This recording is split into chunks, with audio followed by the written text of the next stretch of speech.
What's up, guys? Today I figured I would show you and give you a tip if you're not happy with the way your whammy bar is.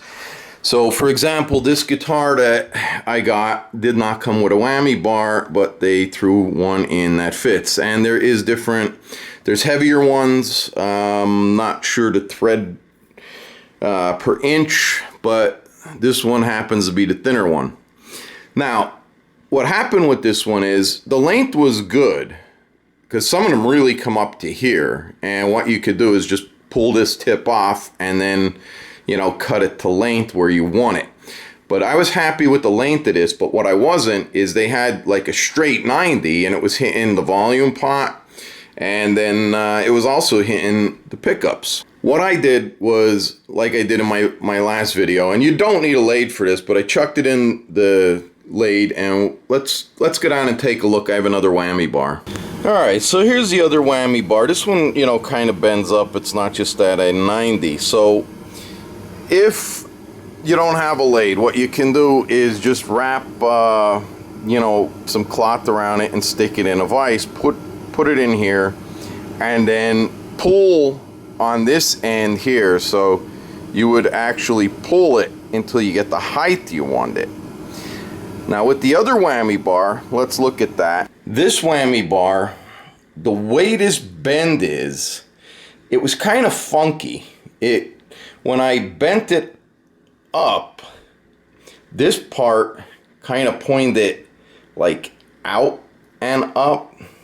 And I don't know if the camera is going to pick this up, but it just didn't feel comfortable in the hand.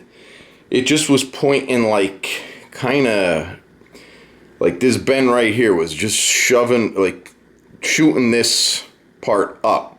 The way I remedied that, let's go back down to the vise. So the way I remedied that was I wrapped a rag around this part, and you could see that is bent there. I put this in like so.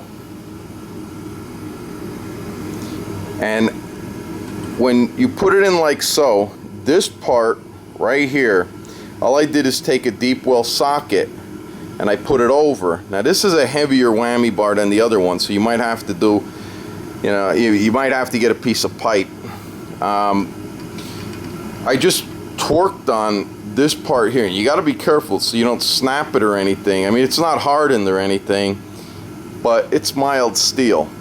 So when you have it chucked there and you're bending this part up like so, you're also, if you look, that part, if it's way up and you torque on this way, you're gonna bring that back down, and the tip of this isn't gonna be sticking up like that. It's gonna kind of lay back down, and take your time doing it.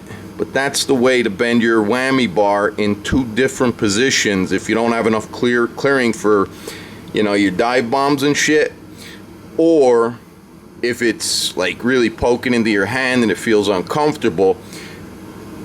Mount that part in the vise and then torque up on this part here, and that's going to roll that back down.